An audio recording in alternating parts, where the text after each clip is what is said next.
Bonjour à tous. Alors, avant de commencer, je propose qu'on se mette un peu dans l'ambiance. 3, 2, 1. Bonjour à tous et bienvenue dans ce nouvel épisode des Lectures de Sam. Aujourd'hui, j'ai décidé de vous parler d'un classique.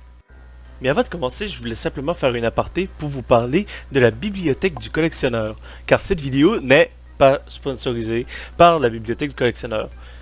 Alors, la bibliothèque du collectionneur, c'est simplement cet ensemble de petits livres. Donc, si un jour vous voulez vous acheter des classiques, je vous recommande cette édition. Comme vous le voyez, assez petit, tient dans une poche, assez joli, classique. Et si vous voulez, pour ceux qui veulent se faire une petite bibliothèque assez jolie et pas trop chère, eh bien, c'est un bon choix. Alors, commençons. Aujourd'hui, j'ai décidé de vous parler de Frankenstein de Mary Shelley.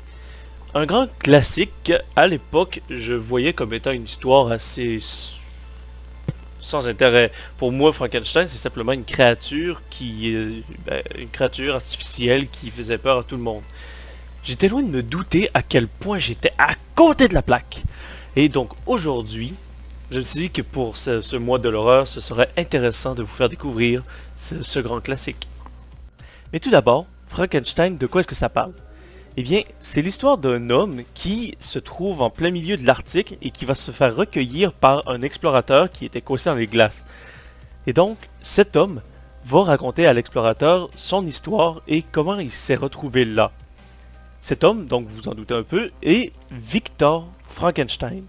Oui, beaucoup font l'erreur, mais Frankenstein ce n'est pas le nom de la créature, c'est le nom du créateur. Et donc, Victor Frankenstein va raconter qu'il est un étudiant qui s'est passionné un peu pour l'alchimie au point de découvrir la recette de la vie. Il va un peu hésiter, mais il va finir par se décider à voler des morceaux de cadavres pour créer une créature et donc créer la vie. Malheureusement, alors qu'il réussit, il va se prendre de frayeur et il va donc décider d'abandonner sa créature. Croyant qu'il a rêvé et qu'il n'a jamais fait ça, il va donc essayer de vivre sa vie calmement, mais c'était pas vraiment un rêve. Et donc, qu'est-ce que j'en ai pensé de ce livre? Eh bien, premièrement, j'ai trouvé vraiment moins effrayant que ce que je pensais. Au début, je pensais que c'était vraiment uniquement une histoire d'horreur, c'est-à-dire un homme poursuivi par une créature qu'elle a créée. Et j'ai eu la surprise de découvrir qu'il était beaucoup plus profond que ce que je pensais. Premièrement, la créature parle, et surtout, il y a beaucoup de dialogue entre les deux, entre Victor Frankenstein et sa créature. Et c'est donc une histoire sur, comme j'ai dit, un principe que je pense que vous avez compris que j'aime bien après un moment, la parallèle entre le créateur et la créature, entre le monstre et le chasseur de monstres. Quoiqu'ici, même si ici Victor n'est pas réellement un chasseur de monstres, mais je pense que vous avez compris. Donc, j'ai trouvé l'histoire vraiment moins effrayante, mais d'un point de vue philosophique beaucoup plus intéressante, puisque c'est une histoire d'acceptation, de comprendre que le monstre n'est pas réellement un monstre, qu'il n'est qu'il ne fait que subir ce qu'il a vécu et pourquoi est-ce qu'il s'acharne sur son créateur? C'est simplement parce qu'il veut que son créateur assume ses actes et s'occupe de lui. À savoir aussi que on appelle Victor Frankenstein le Prométhée moderne. Alors, pour ceux qui ne connaissent pas l'histoire, c'est un conte grec. C'est donc Prométhée a volé le feu aux dieux pour le donner aux hommes. Mais pour se faire punir, il va donc se faire attacher à un rocher et dévorer le foie par un aigle à tous les jours, puisque son foie avait le malheur de repousser. Eh bien, c'est un peu similaire parce que Victor Frankenstein a donné la vie à la créature, et pour se faire punir, la créature va chercher à se venger de son abandon. C'est aussi un parallèle avec une espèce de divinité. Victor a donné la vie et il a abandonné. Donc la créature veut se venger d'avoir reçu la vie, mais d'avoir été abandonnée par son dieu. Donc ça a été la partie qui m'a le plus intéressé, le fait que ça avait un aspect beaucoup plus philosophique qu'une simple histoire pour faire peur. Un autre aspect qui m'avait aussi intéressé, c'est l'idée du monstre. Pourquoi est-ce que ce livre a parfaitement compris l'idée de monstre? La créature est horrible. Elle est créée à partir d'un patchwork de corps humains dérobés dans des cimetières, dans des morgues. C'est quelque chose terrifiant, et pourtant, elle n'est monstrueuse que d'apparence.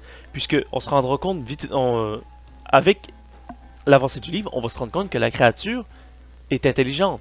Elle apprend, elle a des talents, elle peut parler, et d'ailleurs, elle ne fait rien réellement pour être hostile. Elle ne fait qu'être rejetée.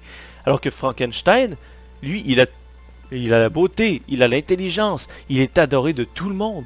Mais, au fond, c'est peut-être lui le monstre, puisque, après tout, il s'est joué de la morale, il s'est joué de l'éthique. Et ainsi, on voit la créature qui devient monstrueuse, mais monstrueuse parce qu'elle n'est probablement que la victime dans tout ça. Même pas probablement, elle n'est que la victime. En conclusion, qu'est-ce que je dirais de Frankenstein? Eh bien, c'est un roman du 19e siècle, probablement l'un de mes siècles littéraires préférés. Et donc, je dirais que pour un roman écrit il y a aussi longtemps, il y a des problématiques qui nous touchent encore aujourd'hui. Et pour moi, c'est une œuvre qui vieillit bien, mais très bien.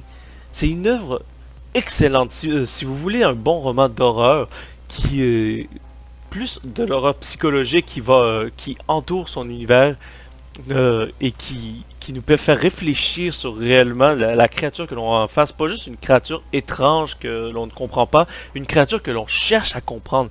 Si vous voulez un roman d'horreur qui vous fascine et qui vous prendra, fascine le terme qui revient tout le temps, et donc, si vous voulez un roman d'horreur qui va vous prendre aux tripes et un roman qui ne va pas juste tenter de vous faire peur, mais qui va tenter de vous faire réfléchir, sautez dessus.